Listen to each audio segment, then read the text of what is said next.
ये आकाशवाणी है। कार्यक्रम स्पॉटलाइट में प्रस्तुत है झारखंड में राजनीतिक घटनाक्रम पर चर्चा। इसमें भाग ले रहे हैं राजनीतिक विश्लेषक जगदीश उपासने और पत्रकार संतोष पाठक। जगदीश जी, जिस तरह से झारखंड विधानसभा में आज हमें देखने को मिला कि मुख्यमंत्री ने विश्वास का प्रस्ताव पेश किया और विश्वास मत उन्होंने हासिल भी कर लिया। सबसे बड़ा सवाल तो ये है कि यहाँ इस तरह के कवायद का मकसद क्या था, क्योंकि किसी ने भी ये सवाल तो उठाया नहीं था कि सरकार के पास बहुमत नहीं है। मुझे लगता है कि वो अरविंद केजरीवाल जी ने दिल्ली में जिस तरह से विश्वास मत अभी हासिल किया, उसी लाइन पर वो विश्वास मत हासिल करके और ये दिखाना चाहते थे कि उनके पास विधायकों का समर्थन है। लेकिन ये विधायकों के समर्थन की बात नहीं, ये कानून और संविधान की बात है। वो जिस क्वालिफिकेशन की दहलीज पे खड़े हैं वो ऑफिस ऑफ प्रॉफिट है। ऑफिस ऑफ प्रॉफिट यानी लाभ का पद उन्होंने मुख्यमंत्री रहते लिया और उसके कारण उनकी विधायक के रूप में सदस्यता समाप्त हो सकती है। ऐसे अनेक प्रकरण देश में हुए हैं। उनके दिल्ली में ही हुआ है। 20 विधायकों की और पार्लियामेंट्री सेक्रेटरी बना दिया गया था 2018 में। उनकी सदस्यता ऑफिस ऑफ प्रॉफिट के कारण इलेक्शन कमीशन ने खत्म कर दी। बाद में वो हाईकोर्ट में गए और अनेक प्रकरण हाईकोर्ट में हैं। सुप्रीम कोर्ट ने भी इस पर जजमेंट दिया हुआ है कि ऑफिस ऑफ प्रॉफिट क्या होता है। सवाल हेमंत सोरेन के सामने समस्या ये नहीं है विधायकों के समर्थन से बने मुख्यमंत्री चुने गए मुख्यमंत्री है या नहीं। उनके सामने समस्या ये है कि क्या वो विधायक रह सकते हैं या नहीं रह सकते। जो इलेक्शन कमीशन ने राज्यपाल को जो संदेश दिया है वो उनकी विधायक के रूप में सदस्यता के वैध और अवैध होने को लेकर। चुनाव आयोग ने जो सिफारिश की है, राज्यपाल को अब उस पर अंतिम फैसला करना है। लेकिन जिस तरह से आज हमने विधानसभा में देखा कि एक तरफ मुख्यमंत्री हेमंत सोरेन कह रहे थे कि उन्होंने लोकतंत्र को बचाने के लिए ये सत्र बुलाया है और बीजेपी की तरफ से नीलकंठ मुंडा ने एक तरह से पलटवार किया। उन्होंने कहा कि न विपक्ष ने, न न्यायपालिका ने, न राज्यपाल ने, किसी ने भी विश्वास मत नहीं मांगा था। लेकिन उसके बावजूद इस विश्वास प्रस्ताव का आना यह दिखाता है कि हेमंत सोरेन सरकार को अपने विधायकों पर ही भरोसा नहीं है। क्या वाकई झारखंड के राजनीतिक हालात इस तरह के हो गए हैं कि सरकार को, मुख्यमंत्री को अपने राजनीतिक दल, अपने झारखंड मुक्ति मोर्चा के विधायकों पर भरोसा नहीं है? यही लगता है। अगर ऐसा नहीं होता, अगर उनको अपने विधायकों की विश्वसनीयता अगर भरोसा नहीं होता, वो तो दूसरे राज्य में क्यों गए। छत्तीसगढ़ से वो कल ही गए हैं यहाँ से विधायक और सिर्फ विश्वास मत के लिए गए। हो सकता है कि वो फिर लौट कर आ जाए। हो सकता है कि वो फिर छत्तीसगढ़ में या राजस्थान में जहाँ भी उनको सुविधा होती है वहाँ वो चले जाएं। तो विश्वास नहीं है ये एकदम निश्चित बात है। वो कहने वाली बात होती है कि हमें विश्वास है अपने विधायकों पर। अगर विश्वास होता तो रांची में रहते विधायक। और सोरेन को कहीं न कहीं ये लगता है कि संवैधानिक रूप से जो तलवार उन पर लटक रही है उनके सिर पर, विधायक के रूप में उनकी सदस्यता जा सकती है। और उस हालत में अगर राज्यपाल ने कल ये फैसला कर लिया तो उस हालत में उनके विधायक टूट सकते हैं, दूसरी पार्टी में जा सकते हैं या अपनी पार्टी बनाकर, पहले भी झारखंड में ये इतिहास रहा है। तो ये खतरा बराबर बना हुआ है। बीजेपी के सदस्य ने, नेता ने बराबर सवाल उठाया नीलकंठ जी ने कि अगर आपको विश्वास नहीं होता तो आप ये कवायद करते क्यों, किसी ने आपसे विश्वास मांगा नहीं। जो संवैधानिक संकट है मुख्यमंत्री हेमंत सोरेन पर व्यक्तिगत रूप से, अभी हम सरकार की बात ना करें, तो उनकी विधायकी पर जो संवैधानिक संकट है वो किस तरह का संकट है और उसके क्या परिणाम आ सकते हैं राज्यपाल जिस तरह के फैसले लेंगे? देखिए, लाभ का पद है, इसको स्पष्ट रूप से संविधान में डिफाइन नहीं किया गया है। कहीं कहीं इसमें अपवाद भी हैं। इसलिए कई राज्यों के हाईकोर्ट्स ने उन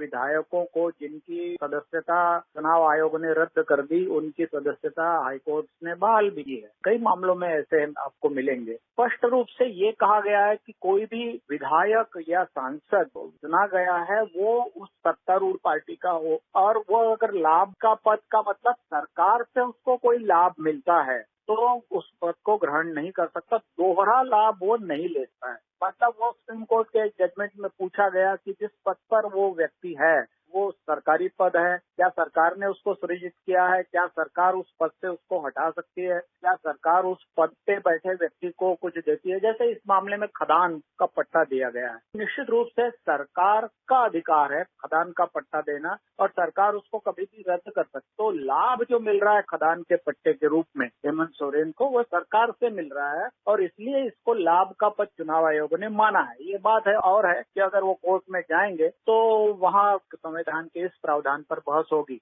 क्योंकि यह स्पष्ट रूप से नहीं लिखा है संविधान में कि लाभ का पद क्या होता है। इसलिए इन मामलों में जो हाईकोर्ट और सुप्रीम कोर्ट फैसला करते हैं उसको अंतिम माना जाता है। कोई भी विधायक या सांसद सरकारी पद पर नहीं रह सकता, क्योंकि वो जनप्रतिनिधि है। जनप्रतिनिधि के रूप में काम करने के लिए उसको राज्य सरकार या केंद्र सरकार से वेतन भत्ते और दूसरी सुविधाएं मिलती है। तो वो और किसी सरकारी पद पर रहने का मतलब ये कि वो दोहरा लाभ उठा रहा है और इसलिए उसको लाभ का पद कहा जाता है और इसलिए उसकी सदस्यता रद्द की जाए। इस मामले में अगर देखा जाए, चुनाव आयोग ने सिफारिश की, राज्यपाल का क्या आदेश है उसके बारे में कोई आधिकारिक सूचना जारी नहीं की गई है, लेकिन उससे इतने दिन पहले ही विधायकों को इकट्ठा करना, पहले झारखंड में इकट्ठा करना, फिर उसको दूसरे प्रदेश में भेजना, फिर जिस तरह से चॉपर का इस्तेमाल किया गया, जिस तरह से फिर उनको विश्वास मत प्रस्ताव के लिए वापस झारखंड लेके आना, बिना राज्यपाल के फैसले का इंतजार किए, इस तरह की जो कोशिश कर रहे हैं झारखंड के मुख्यमंत्री हेमंत सोरेन। हेमंत सोरेन को डर है और उनका डर बिल्कुल जायज है। उनकी विधायक के रूप में सदस्यता समाप्त हो सकती है। आज राज्यपाल दिल्ली में है, क्योंकि राज्यपाल संवैधानिक विशेषज्ञों से विचार विमर्श करते हैं, गृह मंत्रालय से भी विचार विमर्श करते हैं, लेकिन ये फैसला करना चुनाव आयोग की सिफारिश के बाद भी ये राज्यपाल के विवेक पर निर्भर करता है। इस मामले में भी संविधान में स्पष्ट निर्देश नहीं है, तो इसलिए राज्यपाल संवैधानिक विशेषज्ञों से, और राज्यपाल दिल्ली में है तो बहुत तोड़ी है, उन्होंने लाभ का पद ग्रहण किया है और झारखंड में इतिहास रहा है इस तरह का। मुख्यमंत्री मधु कोड़ा नाम के वो लाभ के पद पर तो नहीं थे, लेकिन वो भ्रष्टाचार के मामले में कोर्ट ने उनको दंडित भी किया है। तो हम ये जानते हैं झारखंड में इस तरह का इतिहास है कि सरकार में आने पर सरकार के संसाधनों का, क्योंकि ये जो खदान या इस तरह के साधन है ये राज्य के संसाधन है, इनका लाभ उठाने की परंपरा रही है और वो हेमंत सोरेन ने निभाई है। और हेमंत सोरेन को अब इस बात का डर लग रहा है कि उनसे गलती हुई है, न उनको कोई पछतावा है। वो चाहते हैं कि उनकी गलती को स्वीकार कर लिया जाए, संविधान उसको मान ले और उनको मुख्यमंत्री बने रहने दिया जाए, क्योंकि हेमंत सोरेन अगर मुख्यमंत्री नहीं रहते हैं तो ये गठबंधन वहाँ टूट जाएगा और वहाँ पर दूसरी पार्टी की सरकार अपने आप बन जाएगी। क्योंकि विधायक टूटने का डर नहीं होता, राजनीतिक भय है, तो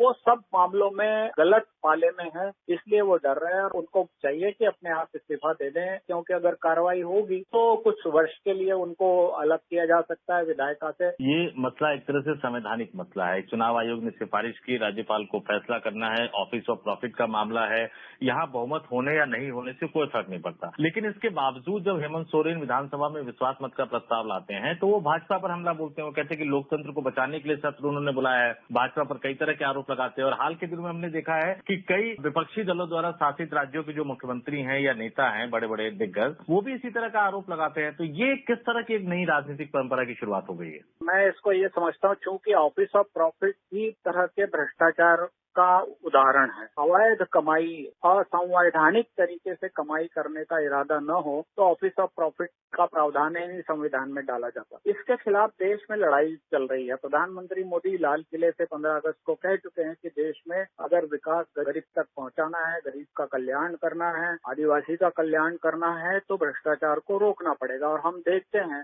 पिछले अनेक वर्षों से ब्यूरोक्रेसी में और राजनीति में नेता और ब्यूरोक्रेट, बड़े बड़े ब्यूरोक्रेट, बड़े बड़े नेता भ्रष्टाचार के मामलों में पकड़े जाते हैं। मंत्री पकड़े गए, उनके और उनके सहयोगी के यहाँ कैश मिली। मोदी सरकार ने भ्रष्टाचार के खिलाफ जंग की सिर्फ बात नहीं की, मोदी जी ने उन एजेंसियों को जो कि भ्रष्टाचार के विरुद्ध जंग लड़ती है, सीबीआई है या प्रवर्तन निदेशालय है, उन दोनों को खुली छूट दे दी है। प्रवर्तन निदेशालय ने जितने 1000 करोड़ की संपत्ति मोदी शासन में जब्त की है, उतनी संपत्ति इन आजादी के 75 साल में कभी भी जमा नहीं हुई है। तो हेमंत सोरेन के सामने सोनिया गांधी का उदाहरण है। सोनिया जी के विरुद्ध भी ऑफिस ऑफ प्रॉफिट का आरोप लगा था। सोनिया गांधी जो कांग्रेस की नेता हैं, अध्यक्ष हैं, कांग्रेस उनकी पार्टी, हेमंत सोरेन के साथ है, तो उन्होंने इसका पालन किया, उनको इस्तीफा देना पड़ा और दोबारा चुनकर वो आई। बिल्कुल सही कहा जगदीश जी की सोनिया गांधी ने एक तरह से उस समय एक उदाहरण सेट किया था लोकसभा की सदस्यता से इस्तीफा देकर। अब लेकिन झारखंड में एक और भी समस्या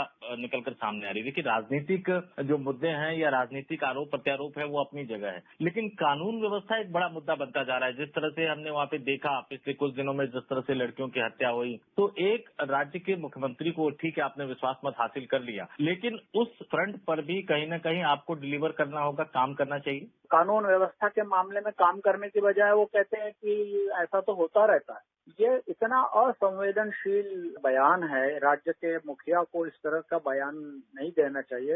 हेमंत सोरेन को उस लड़की के लिए जो जला के मार दी गई या जिसकी हत्या कर दी गई लव जिहाद के मामले में, क्या उसके लिए जरा भी दया माया उनके मन में नहीं आती? अपने किसी के साथ अगर ऐसी घटना हो जाए तो लोग कैसे रिएक्ट करते हैं और दूसरों के साथ हो जाए तो लोग कैसे रिएक्ट करते हैं? हेमंत सोरेन का बयान उसका उदाहरण है। झारखंड में कानून व्यवस्था खराब है और वो हिंदू संगठनों के समूह हैं या भाजपा के भी बहुत से नेता झारखंड में और ये लव जिहाद के मामले उठा रहे हैं जिन पर एक्शन नहीं ली जा रही है, वो बिल्कुल सही है। अगर देश में ऐसा ही वातावरण रहा तो आप क्या मतलब देश में क्या दो बड़े समुदाय आपस में लड़े सिर्फ नेताओं के निकम्मेपन के कारण, राज्य सरकारों के निकम्मेपन के कारण कि वो कानून व्यवस्था को ठीक करने के लिए कदम नहीं उठाती है, सख्त कदम नहीं उठाती है, दोषियों को पकड़ती नहीं है, दोषियों को सजा नहीं देती है, तो ये बहुत गलत परंपरा होगी। अपना पद बचाने में वो लगे हुए हैं। राज्य के सारे संसाधन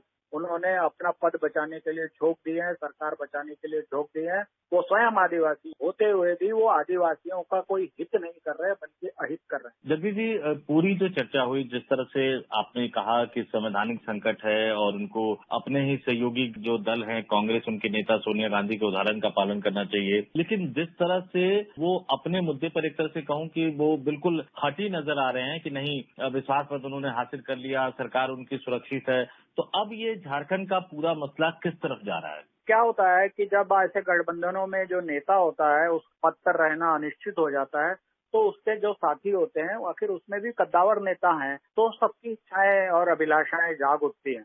मैं समझता हूं कि हेमंत सोरेन जितना देर करेंगे उतना ज्यादा वो उतने अधिक विधायकों को खोने का डर उनके सामने है और ये तोड़फोड़ किसी को करनी नहीं पड़ेगी, कोई दूसरा दल तोड़फोड़ नहीं करेगा। अब भारत के राजनीतिक इतिहास को देखें तो ऐसी अनेक राज्यों में ऐसी घटनाएं हो चुकी हैं। तो जिस तरफ हेमंत सोरेन अगर पद पर बने रहने की जिद करते हैं तो हेमंत सोरेन दूसरों के कारण नहीं बल्कि अपने स्वयं के विधायकों के कारण पद से उनको हटना पड़ेगा। जैसे ही नेता की स्थिति कमजोर होती है, फौज है, अगर एक दल की शक्ति होती तो और बात होती, लेकिन यहाँ कई सारे दल हैं तो सब दलों के नेताओं की अभिलाषाएं और इच्छाएं जाग उठती हैं और झारखंड में ऐसा पहले हो भी चुका है। इसलिए मधु कोड़ा जैसे नेता जो है वो मुख्यमंत्री पद पर आ गए। झारखंड में इसकी पूरी संभावना है कि अगर हेमंत सोरेन ने जिद की और संवैधानिक प्रावधानों का पालन नहीं किया, पद से उन्होंने इस्तीफा नहीं दिया, तो उनका गठबंधन टूट सकता है। मैं समझता हूं कि हेमंत सोरेन के सामने इस समय ये बड़ा संकट है कि वो राज्यपाल की जैसे ही सिफारिश आती है हेमंत सोरेन पद से हट जाएं। गठबंधन का बहुमत सदन में बना होता है तो किसी दूसरे को बना सकते हैं या कोई दूसरा नेता बन सकता है। अगर उनका गठबंधन उनके पद से हटने के बाद टूटता है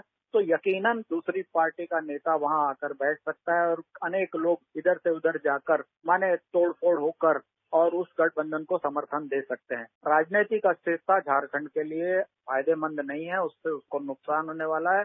और जो विकास की एक परंपरा वहां रघुवर दास भाजपा के सरकार में बहुत सारी योजनाएं केंद्र की और डबल इंजन वाली सरकार जब थी तब बहुत सारी योजनाएं चली थी, उन योजनाओं पर अब कोई काम नहीं हो रहा है, वो सब योजनाएं बंद पड़ी हैं। वो सारी योजनाएं शुरू हो सकती हैं अगर ये राजनीतिक अस्थिरता और न फैलाएं। विश्वास मत जरूर उन्होंने हासिल कर लिया, लेकिन झारखंड में जो राजनीतिक अस्थिरता है वो फिलहाल समाप्त होने का नाम नहीं ले रही है, क्योंकि यहाँ जो संकट था वो बहुमत का संकट नहीं था। यहाँ जो संकट है वो संवैधानिक प्रावधानों का संकट है। और आपने बिल्कुल सही कहा कि हेमंत सोरेन को सोनिया गांधी के उदाहरण का पालन करना चाहिए और संवैधानिक प्रावधानों का या संविधान का सम्मान करते हुए राज्यपाल का फैसला आने से पहले ही विधायक से इस्तीफा देकर अपने गठबंधन से ही किसी अन्य नेता को आगे करना चाहिए, नहीं तो यह गठबंधन टूट भी सकता है। वो आरोप भले ही भाजपा पे लगा रहे हो, लेकिन ये जो टूट होगी वो कहीं ना कहीं अंदर से ही हो सकती है, झारखंड मुक्ति मोर्चा और कांग्रेस गठबंधन के अंदर से ही। हमारे साथ चर्चा में शामिल होने के लिए आपका बहुत बहुत धन्यवाद। धन्यवाद।